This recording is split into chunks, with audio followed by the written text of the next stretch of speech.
This is Zach. This is Ben. And this is the Movie Vault. So today we are doing The Deer Hunter. Has won 5 Academy Awards. It was a very big deal at the time. It's 3 hours and 3 minutes. Take that, Endgame. It was in 1978, rated R, and Robert De Niro, Christopher Walken, and John Cazale. I love John Cazale now. And I love Christopher Walken now. Really? Yeah. Did you not love him before? No, I loved him before, but I love him even more now. Yeah. Well, this movie broke barriers and sent lots of message. Oh, Meryl Streep as well. Sorry. And Don Savage. Who, by the way, was young once. Yeah, apparently. Meryl Streep, the classic example of a lot of times women in Hollywood are relegated to B-list roles after their period of youth ends. Like, unfortunately, but that's how the industry has worked. Are you calling her ugly now? But Meryl Streep, that's not what I'm saying. But it sounds Meryl like Streep that. Continued to have a very successful career, and maybe even more successful than when she was younger. As I can think of, like, Devil Wears Prada comes to mind when I think of Meryl Streep. There's probably other roles, but that one's the one that comes to mind. Don't Look Up. Oh, Best performance. Obviously. Sure. Anyway, this film is a great film about the effects of the Vietnam War on a bunch of young Americans. Apparently they're Russian Americans. Slavic Americans, all right? And yeah, it's kind of, Ben and I can split this into 3 different parts. You kind of have the first part of the movie where it's before the war, it's the wedding, it's the 1-hour wedding scene we call. And then there is the middle part of the movie, which is the actual war where all these devastating and horrible bloody massacres and killings occur. And then there's the after effects of the movie where your characters are interacting with each other differently than they were at the wedding at the beginning. And you get to see how the war has changed them. And I think that is beautiful. And I'm going to start off, Ben. I love this movie very much. I told you this already, so I'm just restating. But it after I watched this movie, I felt satisfied. Living in America in the 21st century, you never feel satisfied. You always want more, But I did not feel like I needed more of this movie, especially since it was 3 hours. Yeah, that's true. I didn't feel like you could need any more of this movie than you got.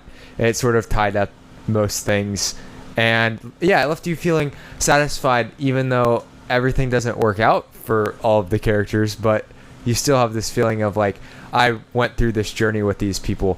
Also made me realize that maybe I need to go to war with my best friends to really know what our relationships are like. So Zach, I think we should enlist. No. No.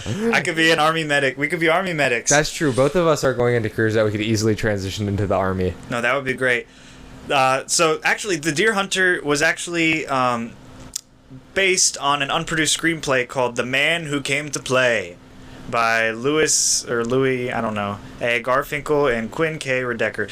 And that is cool because it had some inspiration. But when I think it was directed by Michael, pronounce his last name.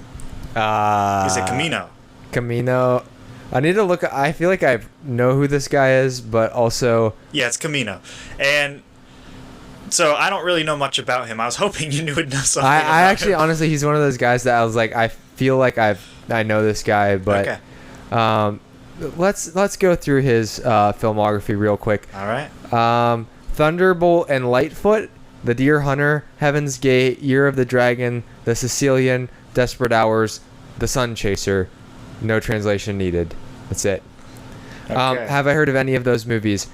I think I've heard of Heaven's Gate, but I couldn't tell you what it's about. And maybe The Sicilian also, I'm assuming it's about a Sicilian. So this is definitely his most well-known movie. Yeah. But yeah, for some reason I thought this movie was directed by Oliver Stone, but it was not. I don't know why I thought that you had. Yeah, Oliver Stone, different director. Yeah. Probably directed a different war movie. That's all right. But yes, I would like to first ask Ben, what was your first initial reaction of the wedding scene? Let's start there, because I think that wedding scene was so long, and at first I was like, where is this movie going? When are we going to get to the killings? Not that I love killing, but in a movie you're allowed to. You're allowed to love killing. I think it was really... I liked the character interactions at the wedding. You got to see how jokey these 6 people are, right? Including one girl. They they are very like, one of them is like dancing with the girl and the other one's like laughing when the girl rejects him, and it's just like they are just completely having fun the entire time, completely drunk at the bar, going back and forth between work and the bar, looks like. And it's like really like a, I don't know, like you could relate to that kind of group of friends almost. Yeah, it's like imagine your 4 or 5 closest friends, or your closest friend group, all hanging out, having a good time, and that's just what the first hour of the movie is. Actually, my favorite scene is in this part of the movie. Can you guess which scene it is, Zach? I actually can't. No. You can't? Okay. My favorite, and I couldn't really necessarily tell you why this is my favorite scene. Wait, hold on. In the whole movie. No, I still can't now. But that makes me mad. It's gonna be the scene where they're at the bar and they're playing pool, and I forget what the name of the guy is. I have the song downloaded now. It's like Frankie Avalli and the Four Seasons. Yeah. It was famous in the 50s, and the song is called it's called "Can't Take My Eyes Off You." Okay. Yeah, it's Frankie Valli and the Four Seasons. Why is that your favorite? And so, for whatever reason, when Christopher Walken just starts belting out the song and he's like dancing, like it hits me in a like area, like the music and the how jovial they are and the like camaraderie all together.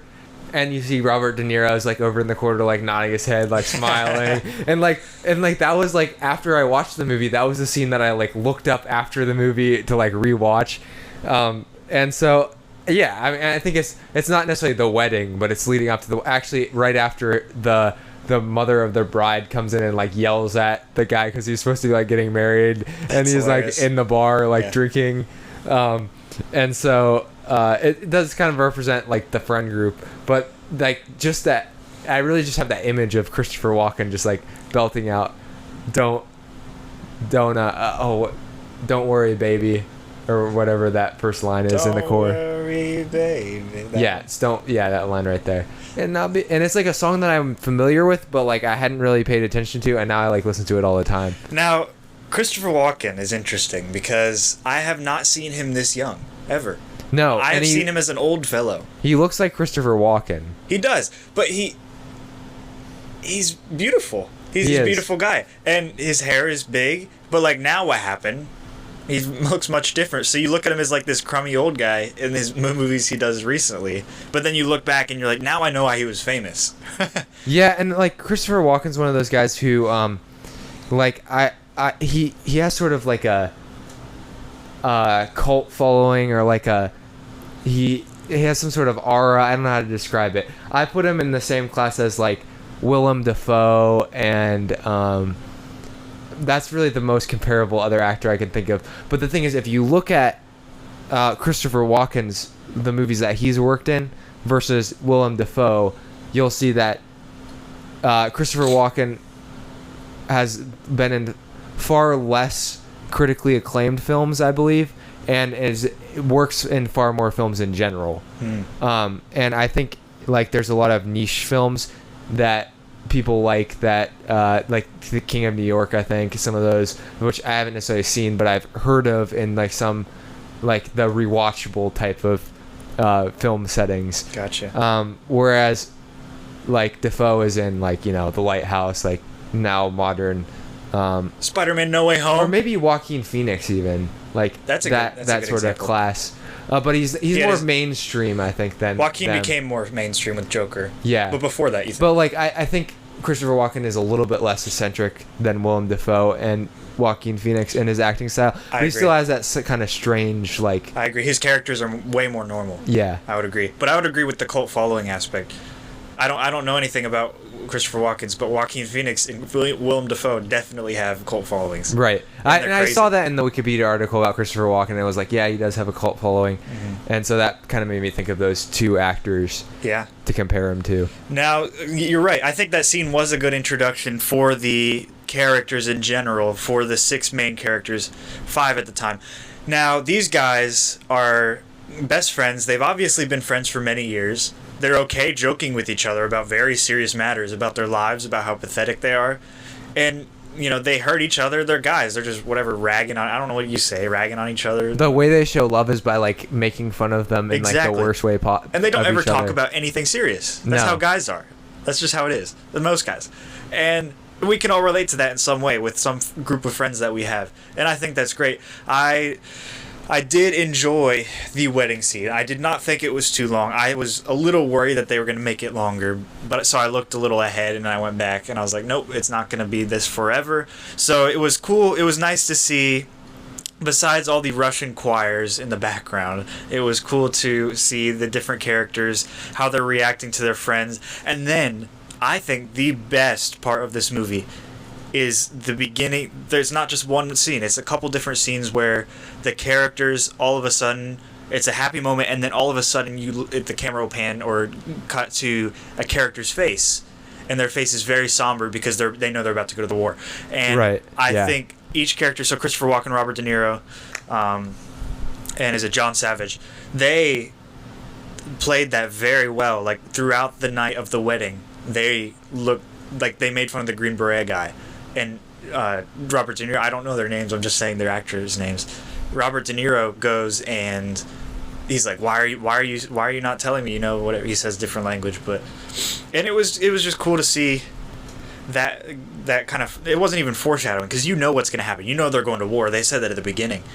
But to see how the friends are going to react, you know what this movie is about right away. You know that this movie is about they're going to war and they're going to have serious moments, and the friends that aren't going to war, they're going to interact with them again, and it's going to be way different. And you can predict that at the end of the movie. Did you?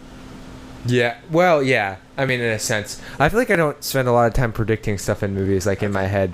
You're along for the ride? I'm along for the ride. Right. And I don't know whether that's because I'm actually dumb or because I like just put myself in a dumb state. No. But yeah, I think by the end it was pretty natural to be realized like, oh, they're not the same. Because the most dramatic cut in the whole movie is when it cuts from the wedding to them being imprisoned in Vietnam. There's no transition. It's just straight there. And then you see like the horrors of the war that they had to go through, and like it's obvious that is going to change a person forever.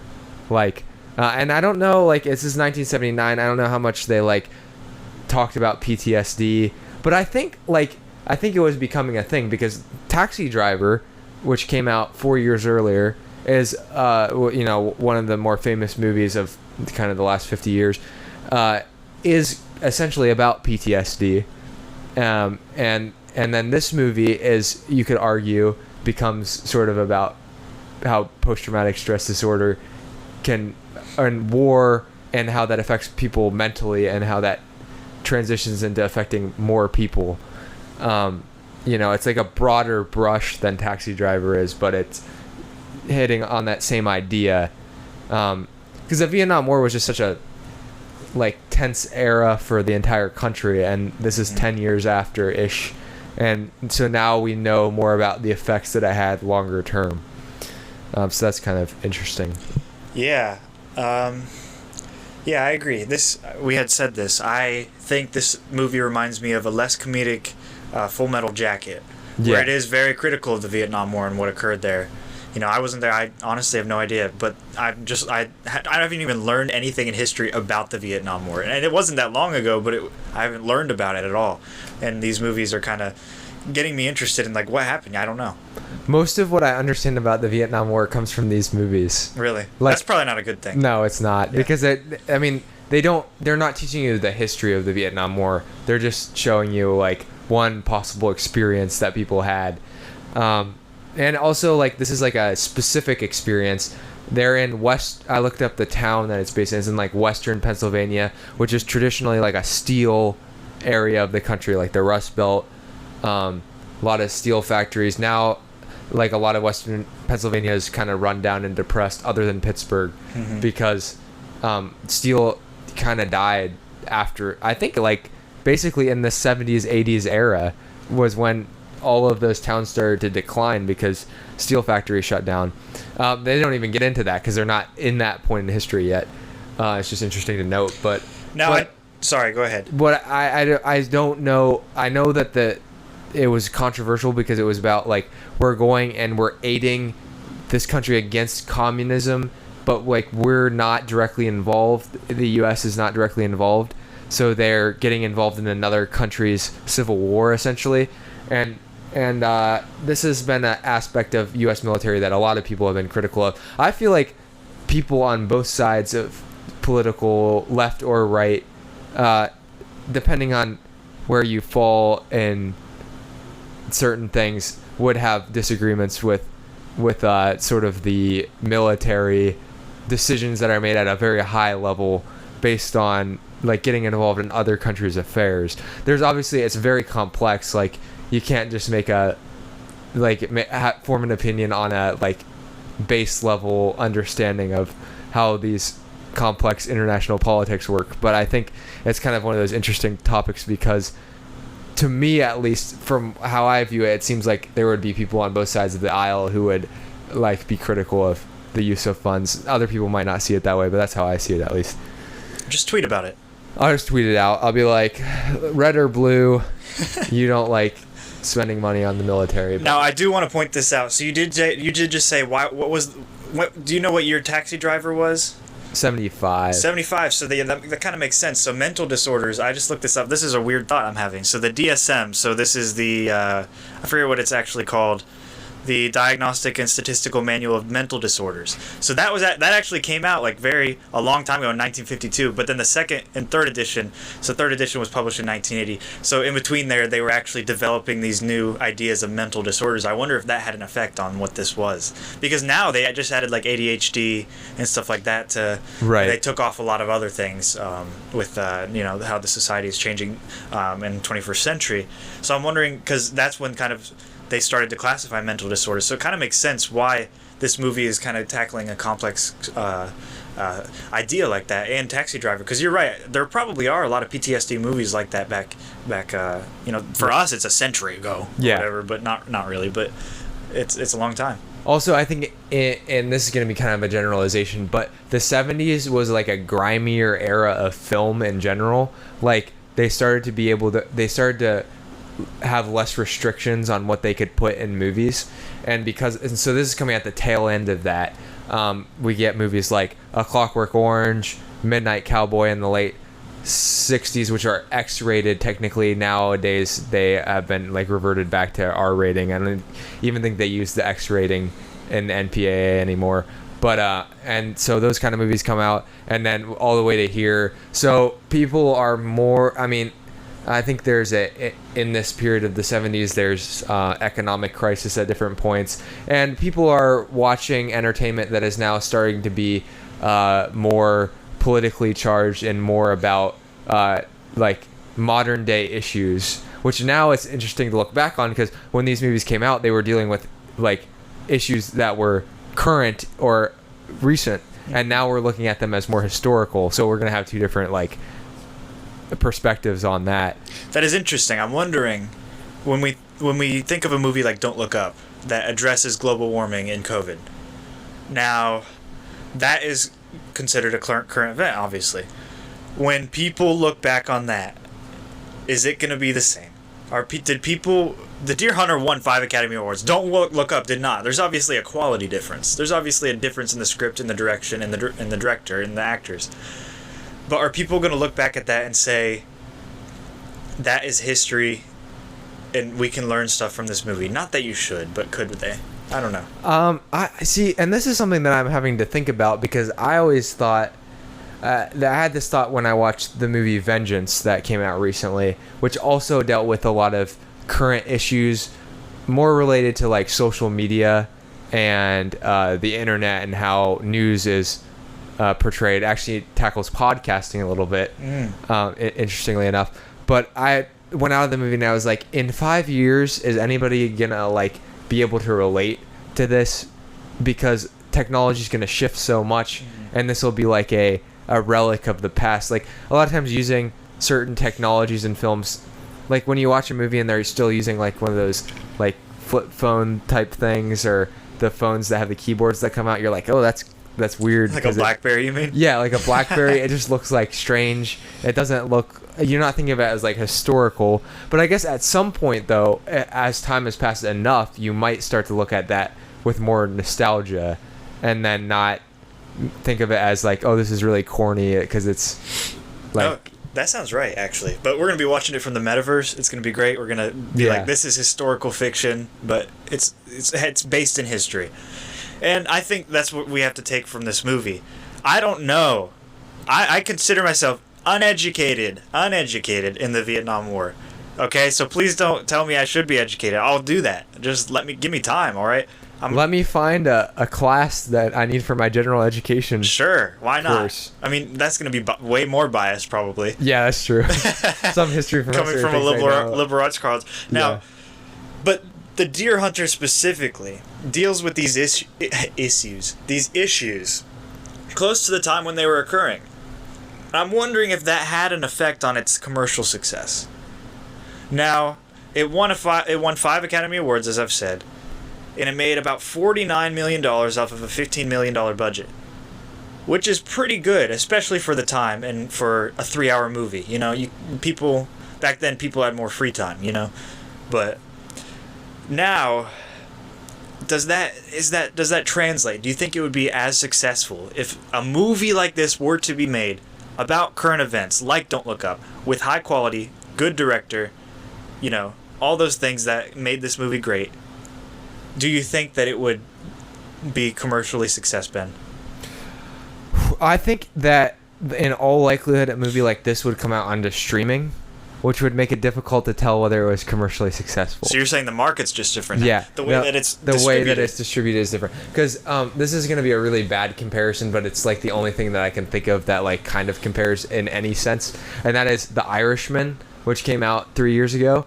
3-hour movie, came out onto Netflix. Now, you could argue that only reason that movie is able to be made is because the Martin Scorsese, who's been directing movies since the beginning of time, has so much brand power that it doesn't matter what he can just kind of decide what he wants to do and people will watch it. And he always chooses the mafia.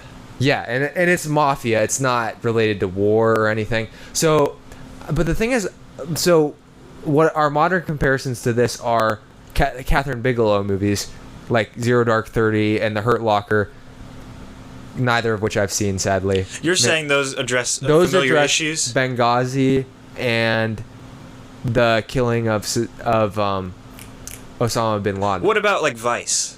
Vice would be another example of something that. But those aren't as far. Would this be closer to the actual date though? Vice would be in a comparable range because it came out in 2016 and it's talking.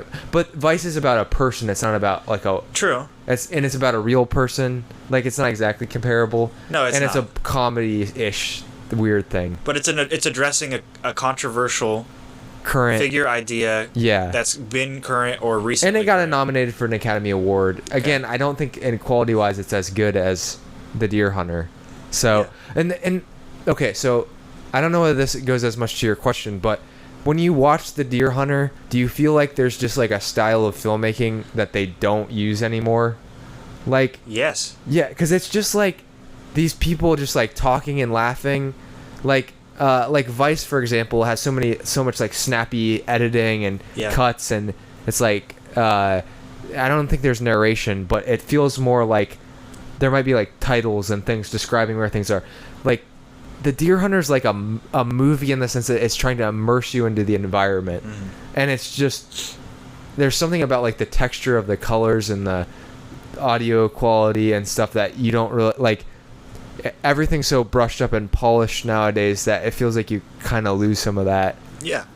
And which is a weird thing to say, that like the audio quality being better in some sense of like the technology's better is actually making the movie worse. Like I don't know if that's what I'm trying to argue that. No, but you have a point. You're saying that that's the consequences of everything being so overly sparkly these days.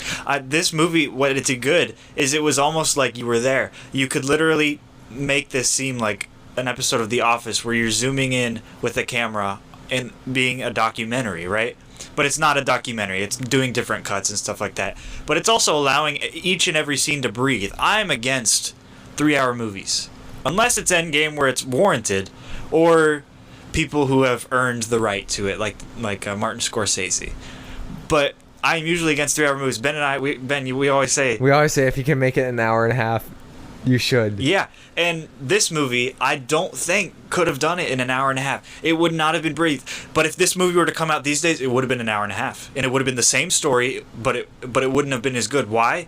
Because it wouldn't have time to breathe. You had every single character give a range of emotions within one scene, because each scene isn't just about one thing.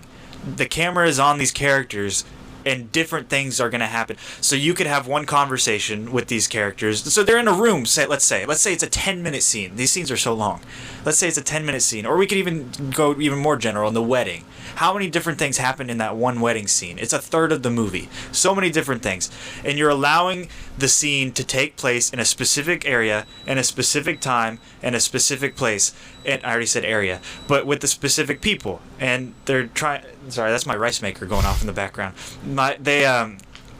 They're able to... You're able to actually feel like you're there because of these specific things, and allowing it to play out as it would. You're not cutting back and forth and having to like take in more information. You already have the information, and you're breathing in there. Does that make sense? Yeah.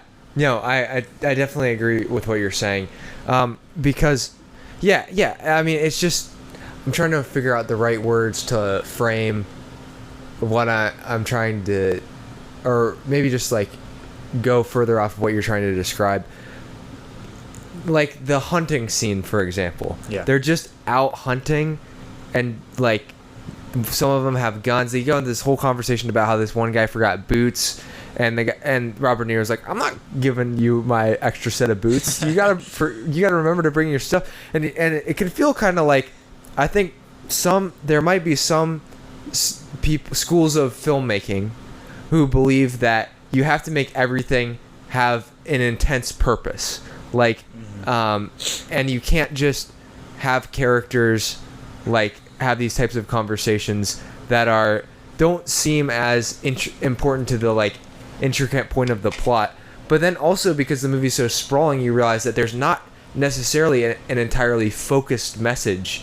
It's like you experience so many things and you feel so many things that by the end of the movie, you feel like every type of way. You feel happy in some senses. You feel sad in some senses. You feel like there was like you went on a journey, and there's not words that can always describe every.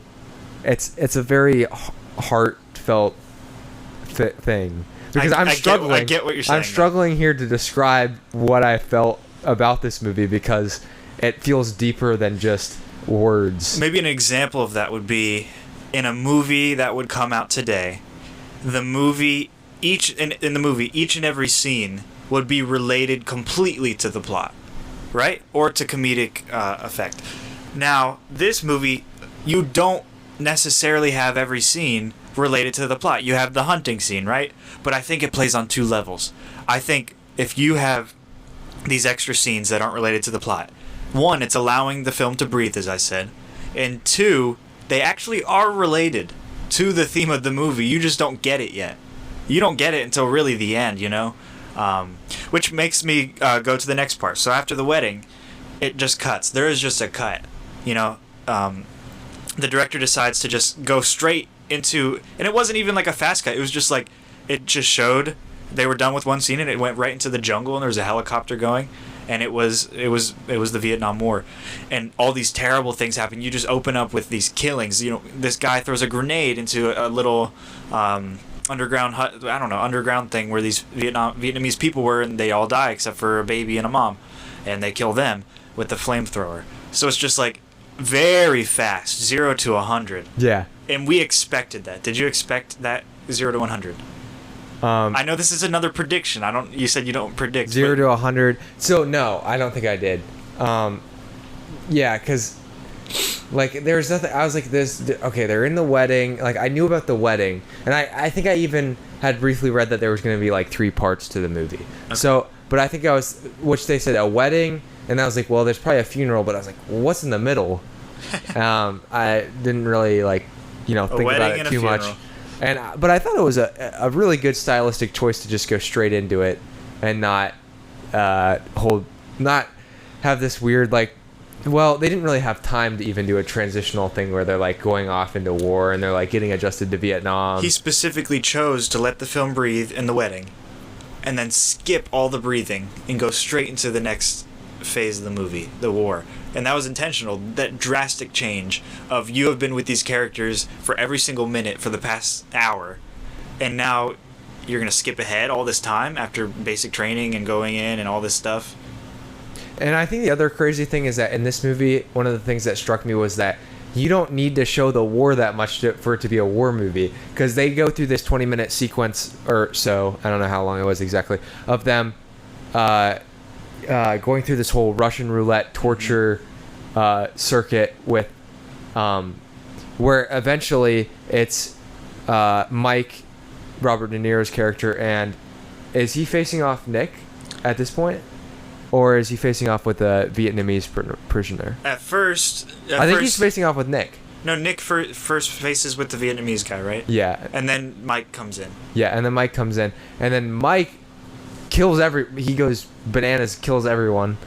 And then they have to go over and rescue Steven, who is the John Savage's character. And I'm so dumb. I didn't realize that was the guy that got married until like 30 minutes later. Yeah, because I mean, the face, for some reason the faces they're so obscured. Like, exactly. It's kind of hard to tell who's who.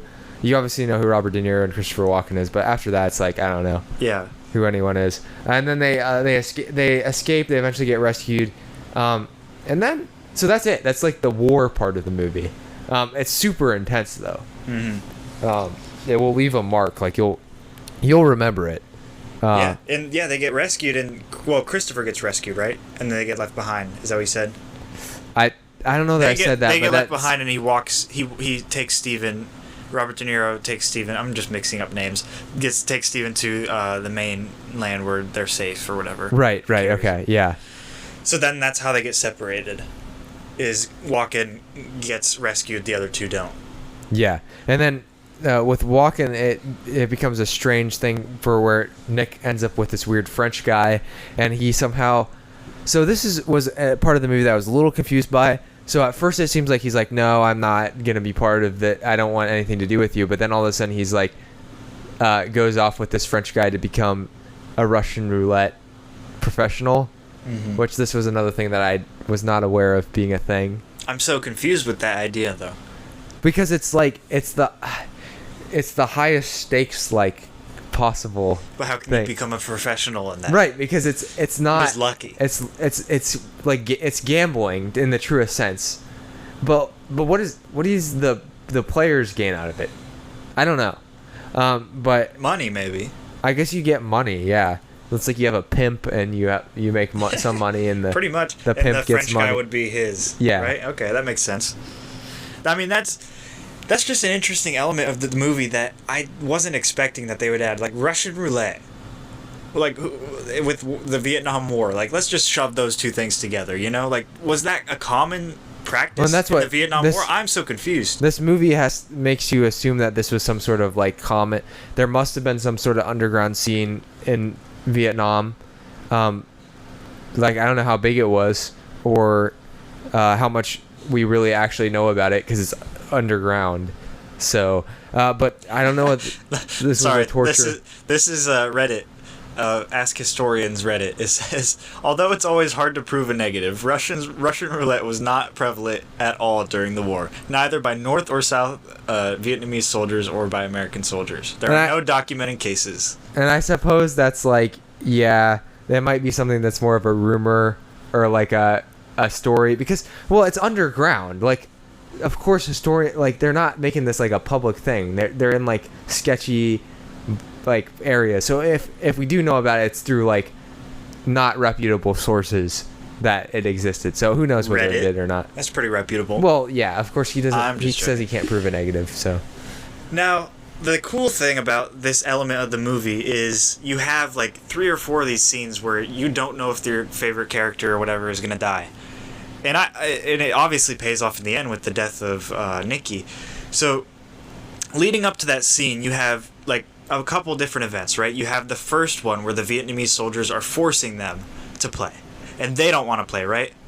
And somehow that creates an imprinted image on them, at least on Nicky, to where he's so comfortable doing that.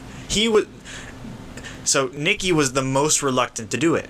Mike was willing, right? Yeah. Mike does it right away. Nicky is very reluctant. It's gonna be okay. Yeah. Exactly. But then that event was so scarring for Nicky that he eventually makes it what he does. He doesn't know anything else. That experience is so traumatic and it becomes so centric in his life that he can't think of anything. He does it for a living. Yeah. Why would he do that? Why is he running towards that? He had a choice and he chose to do that. Why do you think? I wish I'm not a psychologist, so yes, I wish you are. Just guess. So I wish it's got to be like some sort of reaction to, like, it felt like he became an animal, like by the end of the movie, like when he faces off with Mike the second time, which is like, I couldn't tell you why Mike is wired in a way that this was like. So okay, I want to stop here. I wonder if there's a point at the start of the film where we're supposed to see the difference between Nick and Mike's attitudes towards going to war, and whether this middle part is like Mike has always the confident one right at the start of the movie, that like they're gonna come back and that everything's gonna be okay, whereas I think Nick's a little bit more reluctant or scared in general. Yeah. Do you think that's like... That was one of the first scenes. After they come home from the bar, they go sit down and he says, I won't go hunting with anyone else, right? And he's talking about the war. And Nicky was afraid, and Mike kind of had to reassure him. Right. So it was kind of that situation. Mike was obviously like the leader hero in this. He's the group leader, the alpha male character. So that's not explained why this is, but for whatever reason, he has this sort of he's like the stereotypical like concrete, strong male, immovable mental object. Whether it's like super realistic that he can be that way, but he's the one who ends up in the movie having the most like sanity by the end. Although he's definitely affected by everything else that goes around him. It's just not in as extreme of a sense as his compadres. And so maybe Nick's like weakness, it breaks him essentially, that he went through that experience. And then again, it's like he becomes a robot or an animal where it's like he's free to be programmed by this other guy somehow. I don't know where the leap is, but once he makes the leap, he's there. He's not coming out of it. Yeah. Because we get the face-off at the end where Mike goes back to Vietnam, which was, again, not a thing that I expected to happening. No. Like, I was like, so Mike comes back, Steven doesn't have any legs, they have to deal with the fact that he's newly married, but he doesn't really want to go back with his family because he feels out of place. And then Mike ends up with Nick's girlfriend, who's played by Meryl Streep. Why? Why did that storyline occur? Well, it was started at the start of the movie when it was like pretty obvious that like they kind of had a thing for each other, despite the fact that she also liked Nick. But was that just to add a layer of this guy's not perfect, or what did you add with? I don't know what you really add with that storyline. I don't know either. Well, yeah, it's like obviously if Nick would have come back, it would have been kind of a problem. Like, yeah. It's like, yeah, I was sleeping with Good thing he died. With your girlfriend. Yeah, he's like, well, that really worked out for me. But then you wonder if Nick would have come back. He's not the same person, so whether he would have even gone back to. I don't know, but that's a theme. Who people aren't the same people. Yeah. So, let's start with Mike. What is different about Mike? I'll start. I think Mike no longer wants to tolerate the fun antics that they used to do as a friend group. Before, everybody was getting drunk, partying, saying nasty things to each other, hitting on each other's significant others. And it was like fun and games constantly. And they would joke around about killing and guns, And Mike was a part of that. Now, post-war, he's come out a veteran. He kind of feels, he even mentions this, that he feels disconnected. He feels distant. And why does he feel distant? I think it's because the serious things that he has experienced has caused him to take life more seriously, whereas these buffoons that he's been with the whole time, and including he was a buffoon too, don't take life seriously at all. I completely agree with this. Yeah. And it's the culmination of that is in the scene where they're messing around with the gun, and Mike's like points the gun and makes the guy. Now, did he know it wasn't gonna shoot him? I'm so confused about that. Because he literally did he hold the gun up to his head and pull the trigger? Yes. And it didn't shoot. But there was a bullet in it. So he did Russian roulette on him. And it's like, if I was that guy's friend, like, I understand he went to war, but I'm like taking a step back from that friendship. They're like okay. They're like, okay in the next scene. Yeah, my friend just tried to shoot me. That's the thing. I mean, he's going to an extreme measure. Maybe this is the most extreme thing that he does. Sorry. To point out that they can't joke around about guns and shooting each other. It's a little bit ironic that he ends up like pointing the gun at him and pulling the trigger, but it's like this, like he's been through it and he sees this is not a joking matter. This is not something that we can make fun of, because he sees the damage that these things have on people, even if they're like accidents. Gun accidents happen because people are stupid with guns. Yeah. I mean, they know, the people who know gun safety are a lot of times involved in gun accidents because they have been around guns so much that they forget about the devastating effect that they can have. You just forget. Yeah. Like Alec Baldwin. They feel invincible. Yeah. Like Alec Baldwin. That was a terrible thing, but you're right. So that I think we encompassed that perfectly. What about Steven? I feel like that was just, he was just affected because his legs were blown off. Yeah, which of course would affect anybody. Yeah. With it. And then he obviously becomes mentally ill. Yeah. So I don't know what else. He's like not capable of, at least at the beginning of the movie, he's not capable of going back to civilian life. That's what they're hinting at. Mm-hmm. He's like, it's great here. I love being in this hospital and they treat us well and I fit in because everyone else is messed up and broken, just like him, and he can relate to them. We should go. I mean, the biggest thing is that these people come back to society and they can no longer relate to the people in society because they've gone through completely different experiences that have changed who they are as people. And so he's like, I feel more at home with these people than I feel with my family. And like my wife, like, you know, we got married and then we didn't see each other for months. What happened to the wife? I think they eventually, like, he came back into society. But why wasn't she talking? She did talk to Mike a couple times. She seemed just upset. Okay. So I wasn't she was sure if also she had affected. mental disorder too. I mean, possibly. I don't know. So, yeah, Steve was also the least capable to do what he needed to do in war. Yeah. He was the one who was freaking out the entire time and had to be comforted by Mike.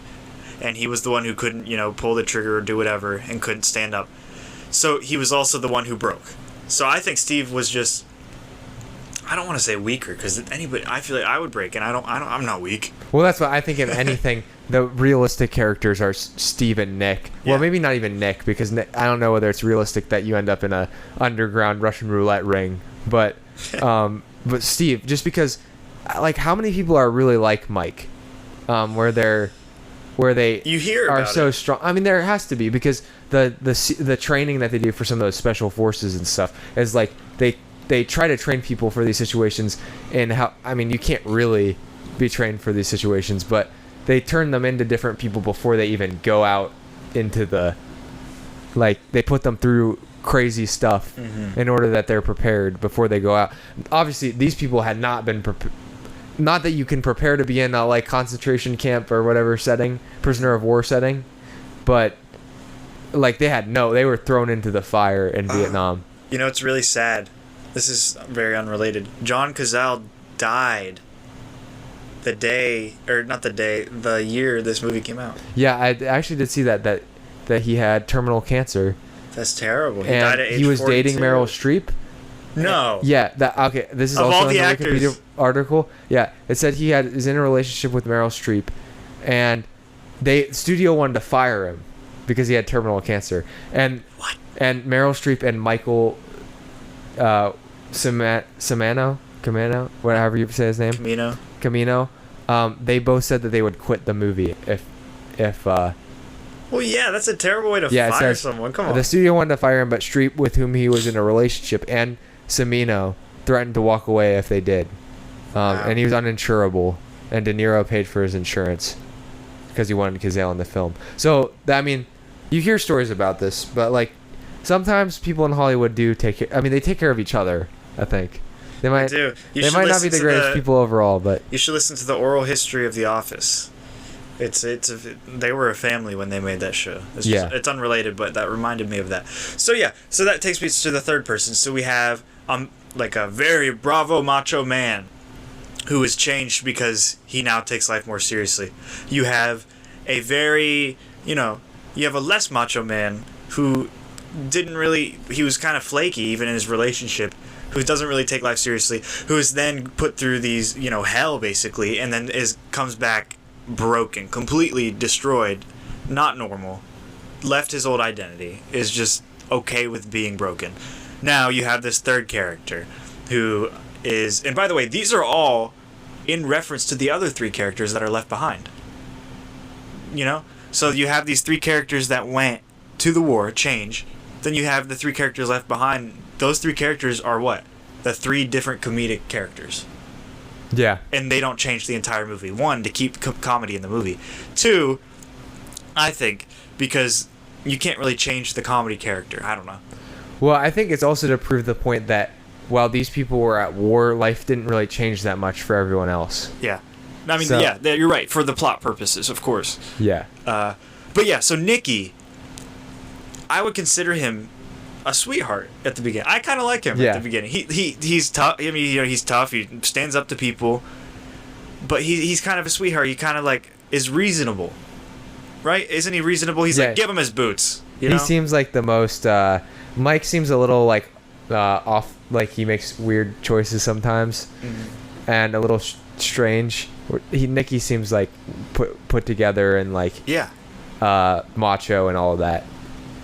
I would have to say. Yeah, and so why do you think Nicky changed? What do you think was the breaking point? That he obviously went to a breaking point where he is robotic. Do you think that Nicky had more to lose than Mike? He had a woman. Yeah.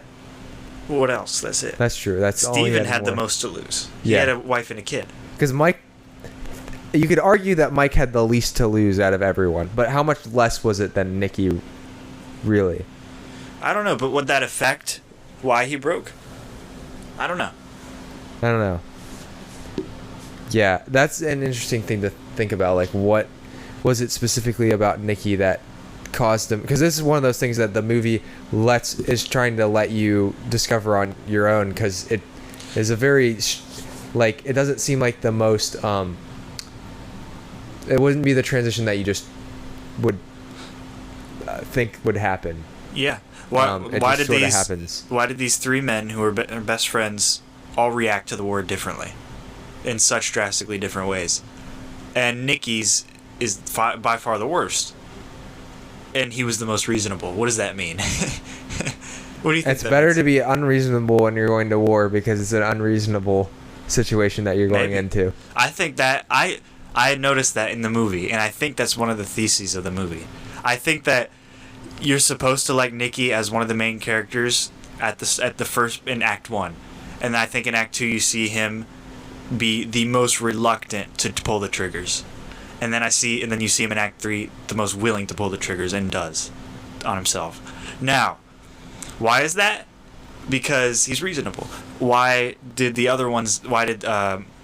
Mike and Steve not go so far in their thinking and be affected so much? Because they weren't as I don't want to call Nicky selfless, but I feel like he was more selfless than Mike or Steven, because Steven literally stayed home or was getting drunk the day of his wedding or whatever, or before his wedding. That's pretty selfish. Mike keeping his boots, that's kind of selfish, right? I know that's a lesser extent. Yeah. But and then you have Nicky in all situations kind of putting himself and helping out. He's the best man. He's trusted, right? Why is he the best? You can go into all these different things. But Nicky's not even the main character. Mike is, right? Kind of, right? Would you say that? Yeah, Mike's definitely he's on the poster. He's definitely the main character. Mike is definitely the main character. So Nicky is gone from the movie. Why? And you like him. You do like him at the beginning of the movie. I mean, did you like him? Because I don't know. I love Nicky. Okay, yeah, I'm just making sure that we're on the same page on that, because this is the point that I'm trying to make from that. You liking him the most, him breaking the most, it makes it more heartbreaking as well. If he's your favorite character, seeing him die at the end by killing himself is heartbreaking. And it's based on their three, not even personalities, but it wasn't their views of the war, right? Because it wasn't their views of the war that made them react differently. None of them seemed like none of them, they seemed reluctant to go to the war, but none of them were like questioning of like the morality or the whether or not they should go to the war. No. You know what I mean? It wasn't about that. It was more about the risk of going to a war that was weighing on them. No. There was a line that someone said, "They don't want us here." And that was the same. There was the same line that was in Full Metal Jacket. So it's obvious they're obviously taking the same route of they don't want the Americans there. Like the Americans are making it worse is what they're trying to say. Yeah. Now, how that plays out in this movie is pretty spectacular, because you have this random Russian roulette, plot. That's a B plot kind of. You think it's just for a scene, that it's just for torture. And that's the route that he goes down. So I think it all connects. So the movie is breathing. It's giving itself time with things that you don't think are connected to the plot, but actually are in the future. It's now, like, it does the whole, whatever the gun principle, if you load the gun, you have to use it later in the movie. Yeah. It loads the gun literally, and it uses it later. Yeah. And also another interesting thing that I was like, it was another thing that I was a little bit confused about how it worked. So Nicky sent money to Steven. Yes. And that's how Mike figured out that he was still in Vietnam and probably playing Russian roulette. Yeah. And that's kind of a stretch. Yeah, it's definitely a stretch, because you're like, Nicky, the guy who seems like he has no emotions when Mike goes to talk to him, is somehow still like sending money to his friend. Like, I don't know. That's the part that was a little confusing, but other than that, whatever, we'll let that Ben. slide. Stop being so realistic, all right?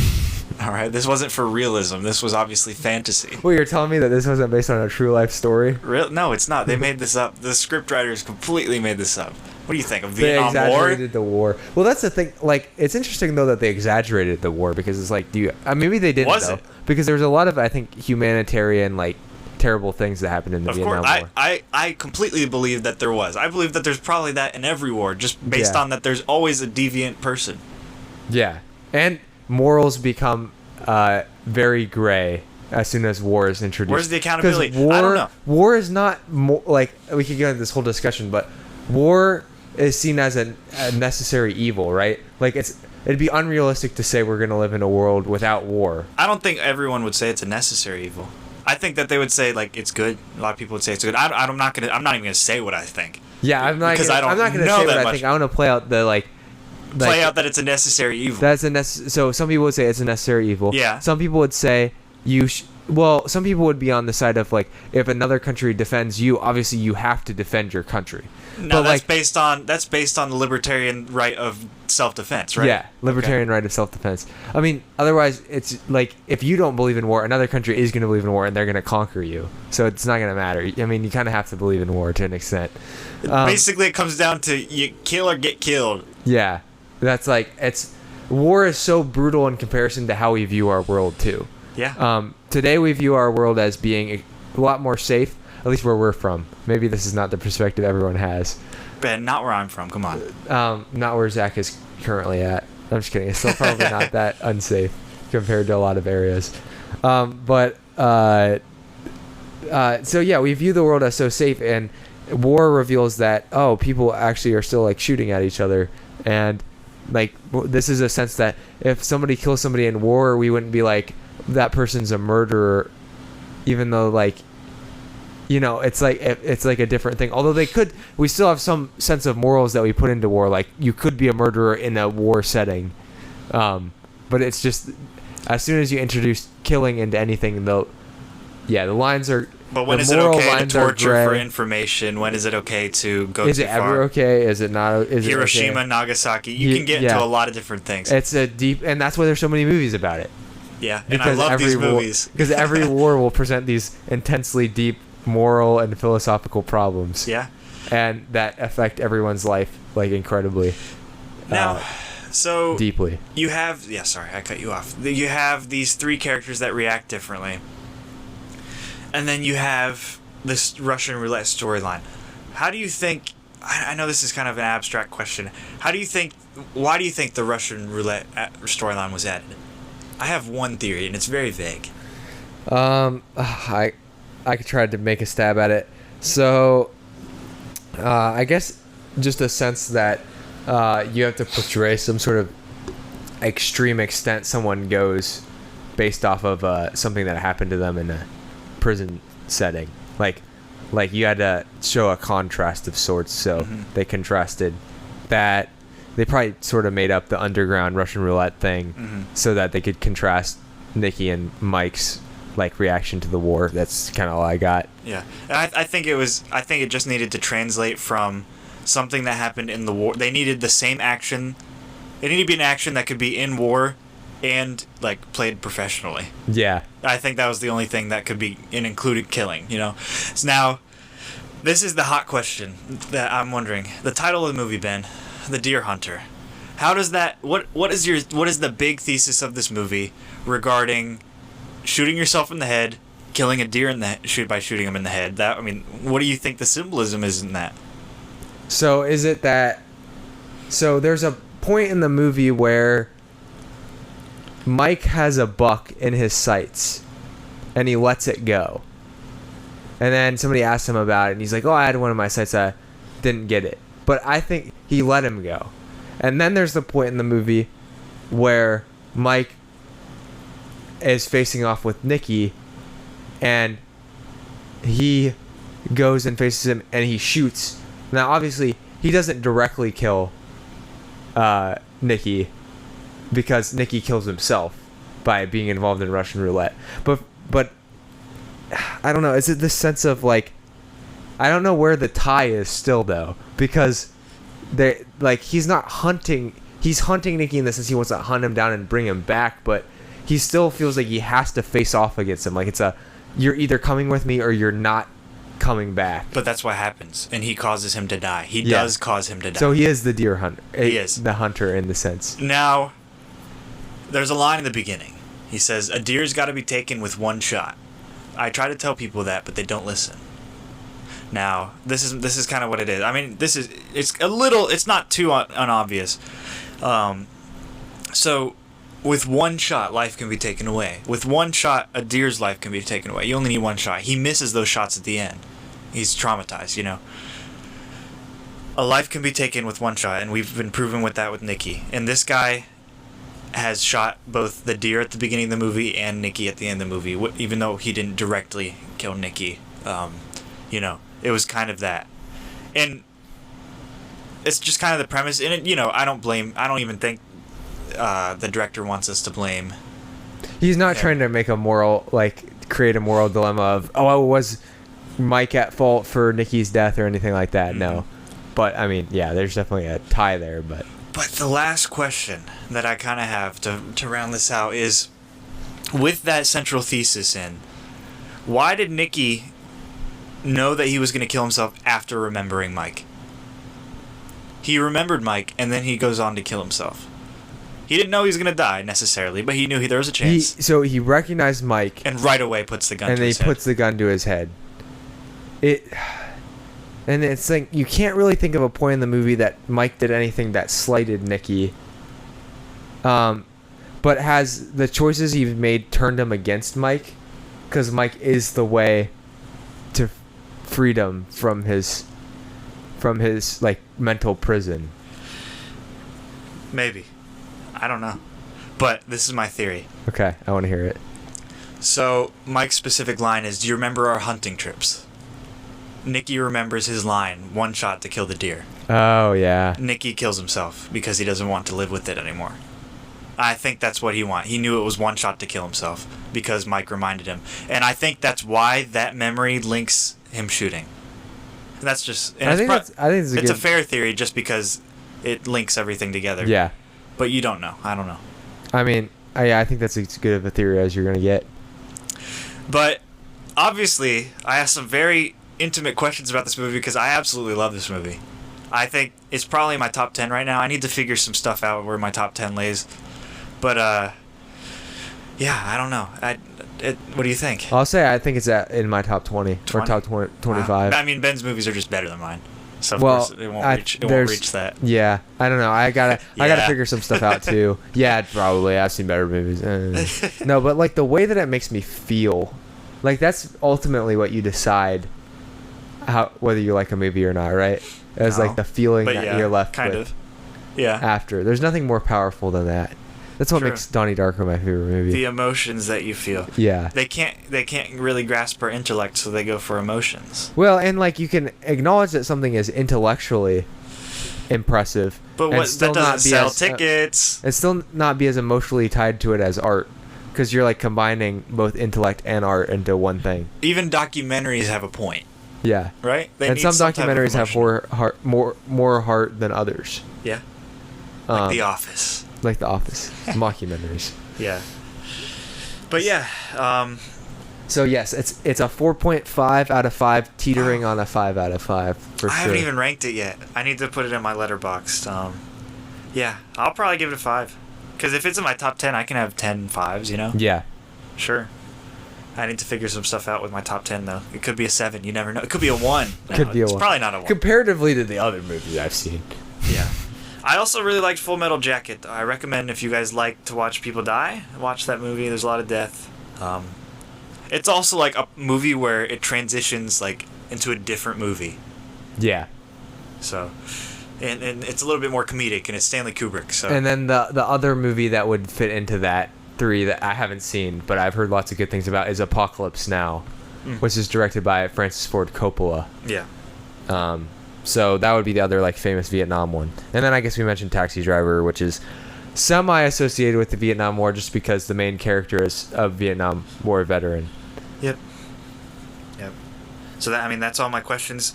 John Cazale was also in The Godfather. I didn't even realize Oh yeah, that. I think he was. That's why he looks so familiar. Yeah, I did recognize and in Dog Day Afternoon. So yeah, both of those movies, both really good movies. Yeah.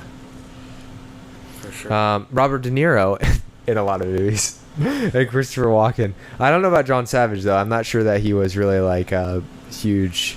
Now George Zunza was actually hilarious in this movie. Oh yeah, that guy. He was hilarious. Yeah. And he's just in a couple of like The Beast, Dangerous Minds, Crimson Tide. He's in just a lot of weird movies I've never actually heard of. Yeah. Oh, he's like a voice actor for some of the Superman cartoons. That's funny. I would expect that. You never know with some actors where they're gonna go. True. Yeah, sometimes you feel sad because you're like, I feel like this actor did a really good performance, and then for some reason they just never get picked up in anything else that's big. But on the other hand, you could be like, well, they did get to be in a movie that won 5 Academy Awards, or yeah. Yeah, but Meryl Streep gets one of those every week, you know? Right. It's just kind of, it depends. But. Yeah, what does she have? She has 2 British Academy Film Awards, which nobody cares about, 2 Screen Award Actors Guild Awards, 3 Primetime Emmys, and nominations for Tonys, and 6 Grammy Awards. She sings? She has 21 Academy Award nominations, winning 3, which is a pretty good amount. I mean, that's Daniel Day-Lewis type numbers. That's crazy. Although Daniel Day-Lewis she probably won some of her for supporting, whereas Daniel Day-Lewis gonna be winning 3 Best Actors, so for 3 different movies. Okay. So, not saying that one's better than the other, of course. But it objectively is. But objectively, because the Academy, it matters so much. Just kidding, it doesn't really. If the Academy matters so much, like, why do I not care? Well, I don't think you should care that much. I think people put, like, if you listen to the rewatchables, because they compare everything to sports, the Academy does matter a lot to them. But to me, the Academy is probably going to overlook the actual best, except for, like, sometimes, like Daniel Day-Lewis. Okay, yeah, actually, probably the best actor for There Will Be Blood, that sort of thing. But recently they've shifted to more, like, indie movies and things, so maybe we're getting actually a look at better movies, but it also feels like there's more of a like, we have to nominate this movie for this cultural reason, and we have to nominate this actor, and it's like, you know what's funny though, not as much based on merit, but who knows. It's actually kind of funny. So we talked about Taxi Driver and The Irishman and The Godfather, and Robert De Niro's in all those movies too. Yeah, that's true. It's just interesting. Yeah. That's how influential this guy is. I mean, De Niro during the 70s and 80s, and De Niro and Pacino were the guys, like, and Scorsese and Francis Ford Coppola, those were the directors, and it's not like that anymore. I mean, I guess Leonardo DiCaprio, but like to me, you watch De Niro. De Niro played so much grittier characters. True. Think about Dirty like, Grandpa. De Niro was playing like guys who looked like messed up. He was not like, to me, he was not like he's not a pretty boy in the sense that like he's not unattractive, but he's not like Leonardo DiCaprio in Titanic is like, you know, just very conventionally attractive. So you know, you just don't see those characters anymore. They have to like make Robert Pattinson look bad in movies to give him like eyeliner so that he doesn't, or like dye his hair blonde so that he doesn't look so attractive. Somehow that makes him look more attractive, but it's because you know, Ben. It's because you know it's dyed. I'm trying to think. There's gotta be actors who are like more like character actors who would be comparable to Robert De Niro at this time, but I just can't think of them off the top of my head. I don't know. At least there were no Sigma males in this movie. Yeah, it's true. It's a nice refresh. There's too many of them these days. Well, you could argue Mike was a Sigma male. Mike? Although he ended up with a girl. No, Mike was not a Sigma. He was an... The thing is, they do everything together, so they're not really Sigmas. I think he was an alpha in this. Yeah. Because the whole thing about Sigma males is that they're loners. He's not a loner. He was trying to get his friend's girl. Yeah, definitely not a loner. No. So I guess that makes sense. But yeah, Ben, any final thoughts about the movie? Well, if you happen to break anything at your wedding, you're going to want to call Hedman Anglin Agency. If you have your wedding at your house, like my neighbors currently are. At 11:02 p.m.? Well, they were earlier today, Oh. having a wedding at their house. And so if you happen to have any damage, because you have big crowds at your house, you know, something could get broken. You're going to want to have good home insurance. So I would recommend Hedman Anglin Agency. And You should sound enthusiastic, Ben. I, for some reason, closed the... Okay. Hedman Anglin Agency, known for saving people money on auto, home, and business insurance. This is the real deal. I cannot emphasize you enough. Really? Like, you have to have insurance on your car and your house. Why is that? Why because do I have they're to have so insurance valuable. on my car? Why? And if something happens I drive to them, a 2002 Corolla. well, okay. Is that really valuable, but Ben? if you're driving that car, do you really have the money if something were to happen to that car to get another car? Yes. Maybe you do because you have that car because it's cheap, or maybe that's the only car you can afford. But convince me why I want car insurance. It's also illegal to not have car insurance. Okay, so alright. the government's got you there. Oh, So you might as well get one that's going to save you money. that's a good idea. And so call the number. Just call the number. 614-486-7300. 614-486-7300. And I can't really relate insurance to war too much. But yes, you can. Let's try it. Okay. Okay. Let's say your house is involved. I'll be Hedman, you'll be Anglin. All right? Let's... Oh no, my house was damaged by a mortar that was... I'm not going to insure it. Well, good thing I already have Hedman Anglin Agency. No, you don't. You just have Anglin. I just have Anglin Agency. Because I'm Hedman. You're not getting my half. I have the home insurance on my side. Well, I have the car insurance, so the mortar... Well, good thing the car. Good thing I live in Venice.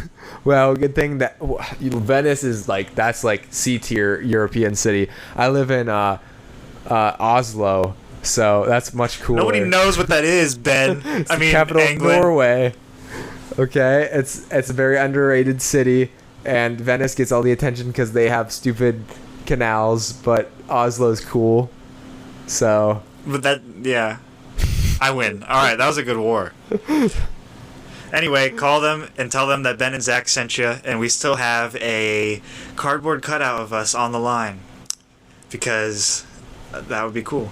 How many episodes can we still have the cardboard cutout available? Forever, Ben. Let's figure out how long this will take. Forever. forever and Because I ever. want someone to have it. I do. Yeah. I want someone to wake up in the morning and just see Ben, like, staring at them with the creepy face that he makes every once in a while. The one that I don't really like that much. It kind of creeps me out. Yeah, he's doing it right now a little bit. Yeah, that I one. probably don't even know how to make it. Like, it's just a natural. Yeah, he's instinct. not in control of his face. It just spaz. He doesn't have any control. It's kind of spazzing right now. Yeah. That's just Ben. That's just how he is. He has some kind of thing going on.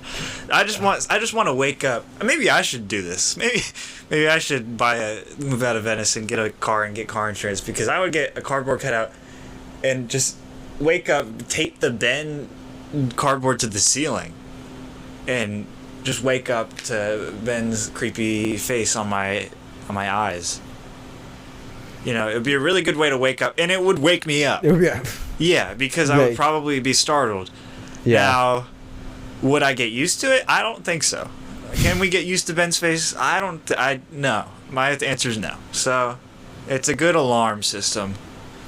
Anyway. It's gonna make sure that you don't fall asleep. You don't get used to your. It's a visual alarm and with an audio alarm. There's a caption that says, "Don't get too comfortable." You have like a belt in your hand. We should make it like really weird.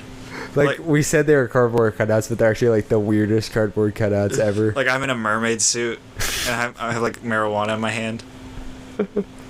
It says,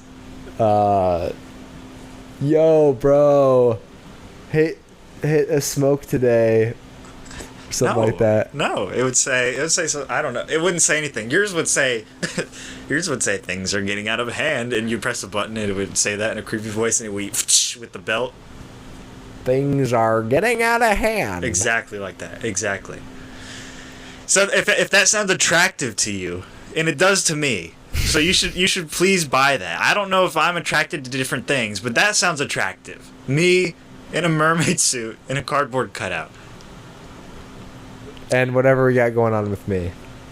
Yeah, whatever you want with Ben. Nobody cares. Nobody cares. Yeah. But Ben, I love this movie, but I think it's time for a close, right? Yeah, I think so. All right. Well, with that, Ben, do you want to close it or something, or no? Yeah. All right, go ahead. Right now, I'm going to reenact a deer closing the movie vault. I'm a deer closing the movie vault. Come on.